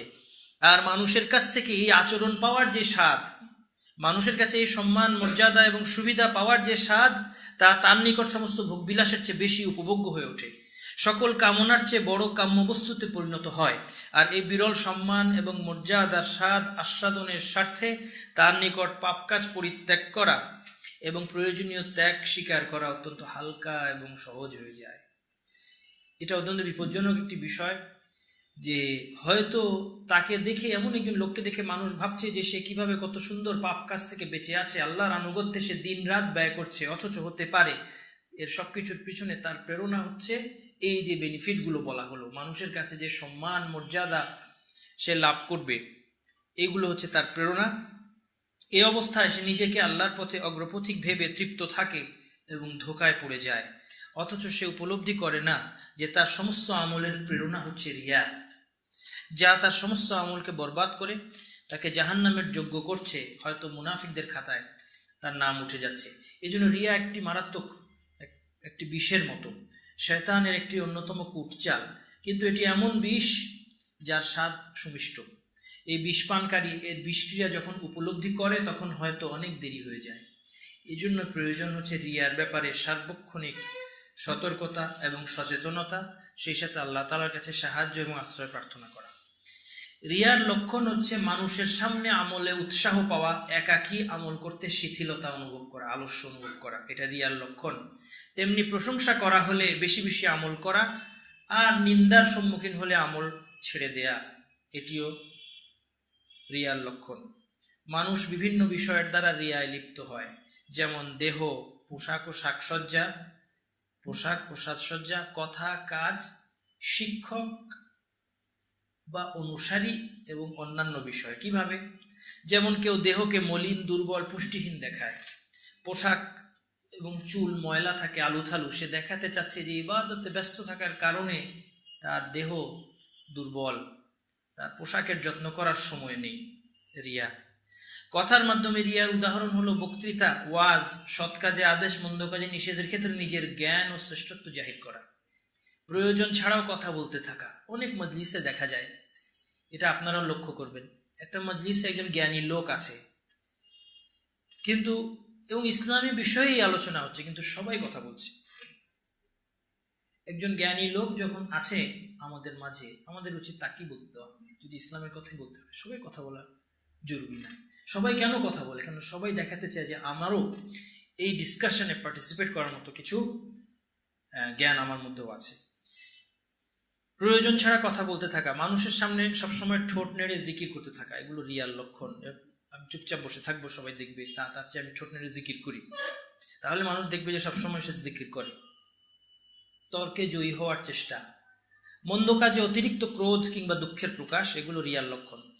এগুলো কথার মাধ্যমে। কাজের মাধ্যমে রিয়ার উদাহরণ হচ্ছে মানুষের সামনে রুকু সেজদাকে দীর্ঘ এবং সুন্দর করা। মানুষ থাকলে ধীর স্থিরভাবে নামাজ পড়ে, মানুষ না থাকলে নামাজ যেমন তেমনভাবে পড়ে। তেমনি কেউ বড় বড় আলেমদের মজলিস, শিক্ষকের মাধ্যমে রিয়া, অনুসারীর মাধ্যমে রিয়া। কেউ বড় বড় আলেমদের মজলিসে সফর করে শুধু একথা বলার জন্য যে সে অমুক অমুক বিখ্যাত ব্যক্তিবর্গের মজলিসে বসেছে, অথবা সে তার মজলিসের ছাত্র ও অনুসারীর সংখ্যাধিক্য নিয়ে ব্যস্ত। কেননা তার অনুসারীর সংখ্যা যত বেশি হবে তার সুনাম, সম্মান, প্রতিপত্তি মানুষের কাছে গুরুত্ব তত বাড়বে। অনেকে ফেসবুকে লাইক গোনে, আমার পোস্টে লাইক কয়টা। তেমনি কেউ রিয়া যদি, এই হচ্ছে বিভিন্নভাবে রিয়া, তাহলে বিভিন্ন জিনিসের মধ্যে দিয়ে রিয়া আসতে পারে। রিয়া ইমান বা ইসলামের মূলে হলে এটা নেফাক, কথা বলেছি। আবার ইবাদতের মূলে হতে পারে। যাই হোক, তো এই রিয়ার ব্যাপারে সতর্কতা অবলম্বন করতে হবে। রিয়ার কারণে আমল বাতিল হয় এবং একজন ব্যক্তি শাস্তির যোগ্য হয়। এই রিয়ার ব্যাপারে আল্লাহ রাসূল সাল্লাল্লাহু আলাইহি ওয়াসাল্লাম ভয় করেছেন।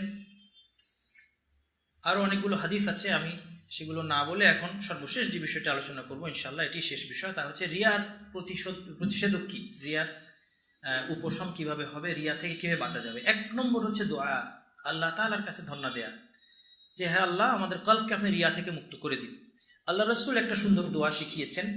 তিনি একদিন বললেন, আবু মুসা আল-আশআরী বলছেন, খাতাবানা রাসূলুল্লাহ সাল্লাল্লাহু আলাইহি ওয়াসাল্লাম যাতা ইয়াউমিন ফাকাল আইয়ুহান নাস ইত্তাকু হাযা শিরক ফাইন্নাহু আখফা মিন দাবিবিন নামল।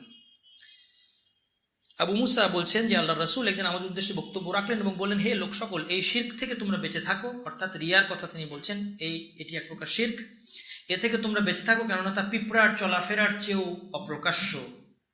পিঁপড়ার চলাফেরা যেমন টের পাওয়া যায় না, এই রিয়া কিভাবে অন্তরে চলে আসে টের পাওয়া যায় না। এরপর কেউ কেউ জিজ্ঞাসা করলে যে কাইফা নাত্তাকিহি ওয়া হুয়া আখফা মিন দাবিবিন নামল, ইয়া রাসূলুল্লাহ, আমরা কিভাবে এ থেকে বাঁচবো যদি এটা এতই অপ্রকাশ্য হয়, কিভাবে রিয়া থেকে বাঁচবো? আল্লাহ রাসূল বললেন কুলু, তিনি একটি দোয়া শিখালেন, আল্লাহুম্মা ইন্না নাউযু বিকা মিন আন নুশরিকা বিকা শাইআন না'লামুহু ওয়া নাস্তাগফিরুকা লিমা লা না'লামু। এই দোয়ার অর্থ হচ্ছে, তোমরা বলো, হে আল্লাহ, আমরা জেনে বুঝে আপনার সাথে শরীক করা থেকে আপনার আশ্রয় চাই, আর যা জানি না তার ব্যাপারে আপনার নিকট ক্ষমা প্রার্থনা করি। অর্থাৎ আমাদের অজান্তে যদি আমলের মধ্যে রিয়া চলে আসে, এ থেকে আমরা ক্ষমা চাই। তাহলে 1 নম্বর হচ্ছে দোয়া। 2 নম্বর, রিয়া থেকে বাঁচতে পারা যাবে যদি রিয়ার বিপদ সম্পর্কে ধারণা থাকে। রিয়ার ক্ষতি কি? মূলত মানুষ রিয়ার আশ্রয় নেয় এই আশায় যে মানুষ তাকে প্রশংসা করবে, মানুষ তাকে ভালো জানবে, কিন্তু ফল হবে উল্টো, যেটা হাদিস আমাদেরকে জানিয়ে দিচ্ছেন আল্লাহ রাসূল সাল্লাল্লাহু আলাইহি ওয়াসাল্লাম। তিনি বলছেন, মান সাম্মা সাম্মা আল্লাহু বিহি ওয়া মান ইউরাই ইউরাইল্লাহু বিহি। কেউ যদি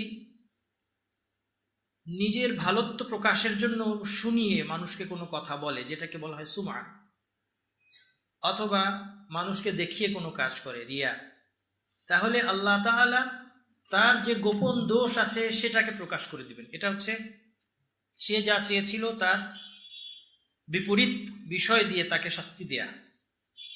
সে চাচ্ছিল মানুষের কাছে তার দোষ গোপন থাকুক এবং মানুষ তার ইবাদতগুলো দেখুক, যেন তারা তার প্রশংসা করে। আল্লাহ তাআলা এর উল্টোটা করে দিবেন, তার গোপন দোষগুলো মানুষের কাছে প্রচার হবে, তার দোষগুলো মানুষ জেনে যাবে। অন্য একটি হাদিসে এসেছে, এটাও রিয়ার ক্ষেত্রে প্রযোজ্য, মান আরদাল্লাহ বিসাখাতিন নাস কাফাহুল্লাহুন নাস। যে মানুষকে আল্লাহকে খুশি করতে গিয়ে মানুষকে রাগিয়ে দেয়, এমন কোন একটা কাজ এটা করা উচিত, করলে আল্লাহ খুশি হবে কিন্তু মানুষরা পছন্দ করবে, তাও সে করলো, কাফাহুল্লাহুন নাস, আল্লাহ মানুষের বিরুদ্ধে তার জন্য যথেষ্ট হবে। কিন্তু ওয়ামান আসখাতাল্লাহ বিরিদান নাস, যে মানুষের সন্তুষ্টি কোরানোর জন্য আল্লাহকে রাগিয়ে দেয়, ওয়াক্কালাহুল্লাহু ইলান নাস, আল্লাহ তাকে মানুষের কাছে ন্যস্ত করে দেন। সহিহ হাদিস। অতএব এই হচ্ছে রিয়ার কুফল। মানুষের প্রশংসা আপনি যতই পেতে চান, ইবাদত করে আল্লাহকে সন্তুষ্ট না করে যদি আপনি মানুষের প্রশংসা পেতে চান, ফলাফল হবে উল্টো। আরেকটা বাস্তবতা হচ্ছে, মানুষকে কখনোই আপনি সন্তুষ্ট করতে পারবেন না।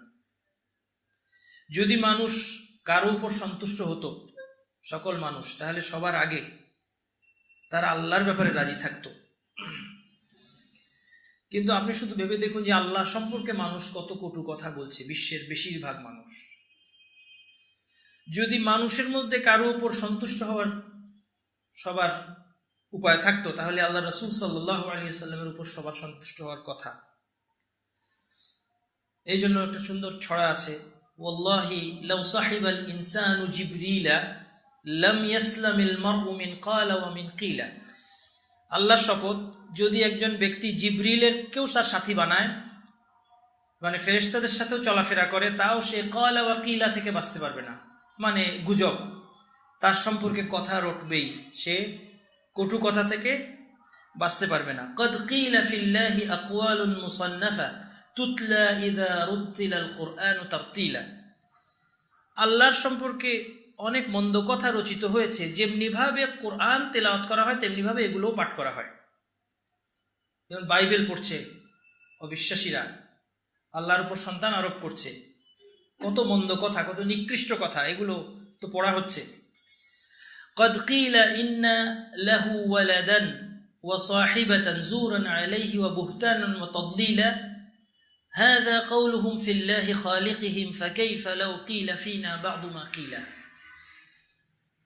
যে আল্লাহর সম্পর্কে বলা হয়েছে যে আল্লাহর সন্তান আছে, নাউজুবিল্লাহ, বলা হয়েছে যে আল্লাহর স্ত্রী আছে, ওয়াল ইয়াযু বিল্লাহ, এই সব কিছু মিথ্যা রচনা আল্লাহর ব্যাপারে করা হয়েছে।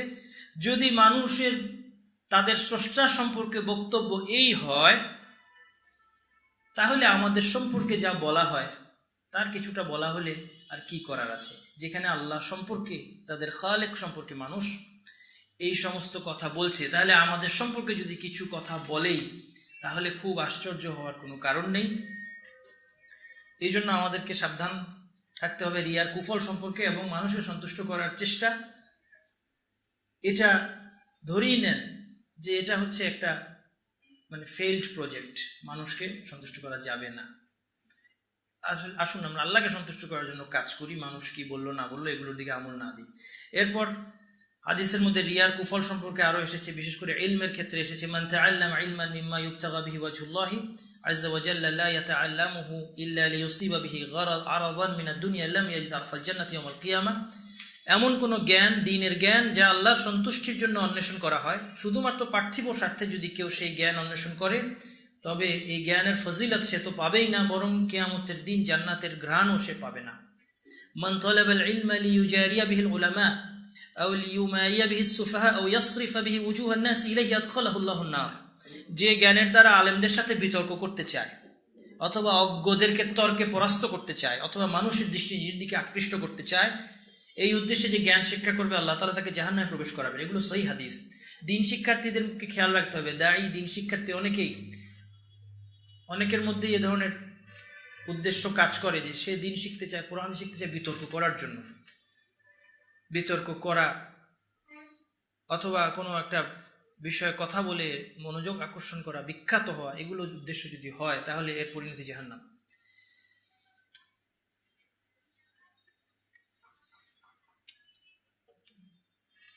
এরপর এটা হচ্ছে 2 নম্বর। তাহলে রিয়া থেকে বাঁচার জন্য রিয়ার কুফল সম্পর্কে জানতে হবে। 3 নম্বর হচ্ছে রিয়ার দ্বারা আমরা যা কামনা করি সব আল্লাহর হাতে। আল্লাহ না চাইলে আমরা এগুলো পাবো না, আল্লাহ চাইলে আমরা এগুলো পাবো। সুতরাং রিয়ার আশ্রয় না নিয়ে আল্লাহকে সন্তুষ্ট করাই বুদ্ধিমানের কাজ। এভাবে চিন্তা করলে আমাদের রিয়া দূর হবে। 4 নম্বর, বেশি বেশি গোপনে আমল করার অভ্যাস করা। যে আমলটা গোপনে করা যায় সেটা প্রকাশ্যে না করা। আবু উমামা আল বাহিলি রাদিয়াল্লাহু আনহু, একজন সাহাবী, তিনি একদিন একজন মসজিদে এক লোককে দেখলেন খুব কান্নাকাটি করছে। তিনি তাকে কান্নাকাটি শেষে তাকে ডেকে বললেন, মা আহসান আল বুকা, এই তোমার কান্নাকাটি কত সুন্দর, যদি তোমার ঘরে হতো। এই কান্নাকাটি কত সুন্দর ছিল, এটা যদি তুমি ঘরে করতে, মসজিদে না করে। আমরা আজকাল দেখি যে দোয়া করে, যখন মাইকে দোয়া করছে খুব কান্নাকাটি হইচই করে সেই জায়গায়। এটা তো করা ইসলামের নিয়ম না। আপনি কান্নাকাটি করবেন আল্লাহর সাথে একান্তে। তো দান সদকা এবং অন্যান্য ভালো কাজ গোপন করার উপদেশ দেয়া হয়েছে কোরআন এবং হাদিসে। আল্লাহ তাআলা বলছেন, ইন তুবদু সাদাকাতি ফানি'মাহি, যদি প্রকাশ্যে তুমি সদকা করো সেটাও চমৎকার, কিন্তু ইন তুখফুহা, যদি তুমি গোপন রাখো, ওয়া তু'তুহাল ফুকারা, গোপনে গরিবদেরকে দিয়ে দাও, ফাহুয়া খায়রুল লাকুম, এটা তোমাদের জন্য অধিকতর উত্তম। সলাতের ব্যাপারে দেখুন, আমরা সব সলাতই মসজিদে পড়ি, ফরজ সুন্নত সবগুলো, কিন্তু আল্লাহ রাসূল উৎসাহ দিয়েছেন যে সব নফল নামাজ অর্থাৎ ফরজবাদের সবটাই ঘরে পড়ার উৎসাহ দিয়েছেন। ফাসাল্লু আইয়ুহান নাস ফি বুয়ুতিকুম, আল্লাহ রাসূল বলেছেন তোমরা তোমাদের বাসায় নামাজ পড়ো। ফা ইন্না আফদালাস সালাতি সালাতুল মারই ফি বাইতিহি ইল্লাল মাকতুবা, ফরজ ছাড়া সর্বোত্তম নামাজ হচ্ছে ঘরের যে নামাজটা পড়া হয়, সেটাই হচ্ছে সর্বোত্তম। ফরজের পর ফরজ অবশ্যই জামাতের সাথে পড়বে, কিন্তু বাকি নামাজ উত্তম হচ্ছে ঘরেরটা। তেমনি নফল নামাজের মধ্যে আবার সর্বোত্তম কোনটা, যেটা আফদালুস সালাতি বা'দা সালাতিল মাকতুবাতি সালাতু ফি জাওফিল লাইল, রাত্রির গভীরে যে নামাজ পড়া হয়, রাত্রির শেষাংশে যে নামাজটা পড়া হয়, সেটা হচ্ছে আফদালু as-সালাওয়াত, সর্বোত্তম সালাত। সাদাকার কথা এসেছে 7 জন ব্যক্তি যারা আল্লাহর আরশে ছায়া পাবে কিয়ামতের দিন। তাদের মধ্যে একজন হচ্ছে রাজুলুন তাসাদ্দাকা আখফা হাত্তা লা তা'লামা শিমালুহু ওয়া মা তুনফিকু ইয়ামিনুহু, এত গোপনে দান করেছে যে ডান হাত কি দিয়েছে বাম হাত সেটা জানে না। ইমরান ইবনে হুসাইন রাদিয়াল্লাহু আনহু একজন সাহাবী, তার নাম আপনারা শুনেছেন। এই সাহাবী তিনি এত মহান ব্যক্তি ছিলেন যে ফেরেশতারা তাকে সালাম করত, কিন্তু তিনি এটা কাউকে বলেননি। তিনি শেষ জীবনে তিনি বর্ণনা করছেন মুতাররিফ রাহিমাহুল্লাহ, তিনি বলছেন বাআসা ইলাইয়া ইমরান ইবনে হুসাইন ফি মারাদিহি আল্লাযী তুওফিয়া ফি, ইমরান ইবনে হুসাইন যখন মৃত্যু রোগে আক্রান্ত হলেন, তিনি যে রোগে মারা যাবেন এই অবস্থা, তখন তিনি আমাকে ডেকে পাঠালেন। ফাকালা ইন্নী কুনতু মুহাদ্দিসাকা বিআহাদিস লাআল্লাল্লাহা আন ইয়ানফা'আকা বিহা বা'দি, যেহেতু মৃত্যু চলে এসেছে তিনি আশা করলেন যে এখন যদি আমি এটা বলি হয়তো এর দ্বারা উপকার হবে। তিনি মুতাররিফ নামক ব্যক্তিকে ডাকলেন এবং তিনি যেই কথাগুলো তাকে বললেন তার মধ্যে হচ্ছে তিনি বললেন কদ কানা ইউসাল্লামু আলাই, আমাকে সালাম দেয়া হতো, অর্থাৎ ফেরেশতারা আমাকে সালাম দিত। তার কারণ ছিল যে তিনি একটা রোগে আক্রান্ত ছিলেন এবং খুব কষ্ট পেতেন এবং ধৈর্য ধরতেন। ফেরেশতারা তাকে সালাম দিত। হাত্তা ইক্তাওয়াইতু ফাতুরিকতু সুম্মা তারাকতুল কাইয়া ফাআদা, তিনি বলছেন যে আমাকে সালাম দেওয়া হতো, এরপর আমি কাই এর মাধ্যমে চিকিৎসা করলাম। কাই মানে পোড়ানোর মাধ্যমে চিকিৎসা, ক্ষতস্থান পুড়িয়ে দেওয়ার মাধ্যমে চিকিৎসাকে বলা হয় কাই। আমি এই চিকিৎসা যখন করতে শুরু করলাম, এটা ইসলামে এটা মাকরুহ, হারাম নয়, এটা অপছন্দনীয়, কেননা এর মধ্যে যে কষ্ট আছে সেই জন্য এটা মাকরুহ বলা হয়েছে। তো যাই হোক, যখন তিনি এটা করতে শুরু করলেন তখন সালাম বন্ধ হয়ে গেল। তিনি বললেন আমি সেটা ছেড়ে দিলাম, আবার সালাম ফিরে আসলো। এরপর তিনি বললেন এই ঘটনা মুতাররিফকে বললেন ফা ইন ইশতু ফাকতুম আন্নি, যদি আমি বেঁচে থাকি, এই রোগের পরেও বেঁচে থাকি, তাহলে এই ঘটনা কাউকে বলো না। ওয়া ইন মুতু ফাহাদ্দিস বিহা ইন শিতা, যদি আমি মারা যাই তাহলে চাইলে তুমি এটা বলতে পারো। তো রিয়ার ভয়ে তিনি এই সংবাদ কাউকে দেননি, মৃত্যুর সময় এই আশায় দিয়েছেন যে হয়তো কারো উপকার হবে। তাহলে মোট কথা, গোপনে ভালো কাজ করার অভ্যাস করুন, সবাই করি, তাহলে রিয়াকে নিয়ন্ত্রণ করা সম্ভব হবে।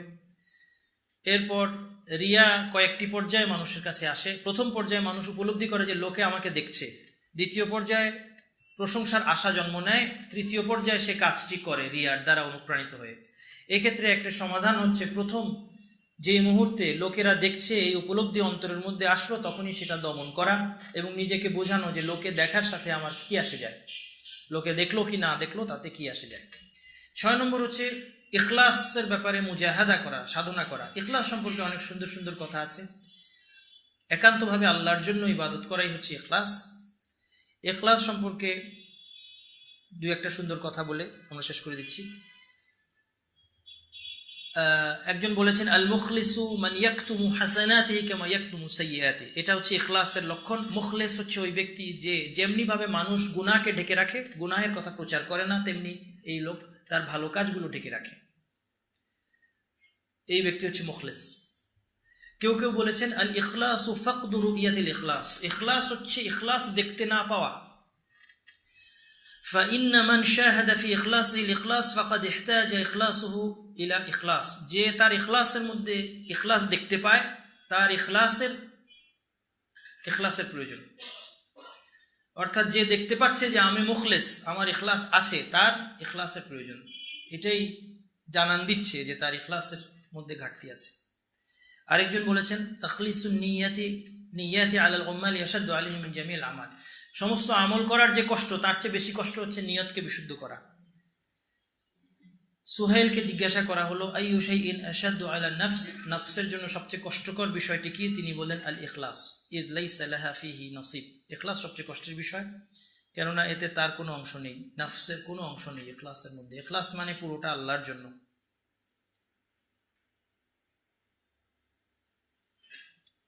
এমনিভাবে আরও অনেক সুন্দর সুন্দর কথা আছে, ইখলাসের দ্বারা আমরা রিয়াকে দূর করতে পারি। এবং সর্বশেষ যেটা, যে ঈমান, সবসময় ঈমানকে পুনরুজ্জীবিত রাখা, তওবার মাধ্যমে বারবার আল্লাহর দিকে ফিরে আসার মাধ্যমে আমরা রিয়া থেকে মুক্ত হতে পারি ইনশাআল্লাহ। আমি রিয়া সম্পর্কে আলোচনা কিছুটা সংক্ষেপে শেষ করলাম সময়ের দিকে খেয়াল রেখে।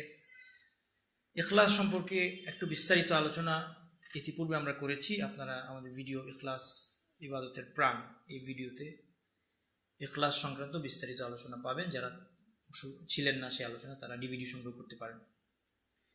আমার আলোচনা এখানেই শেষ। আল্লাহ তাআলা আমাদেরকে শিরক এবং রিয়া থেকে মুক্ত করুন।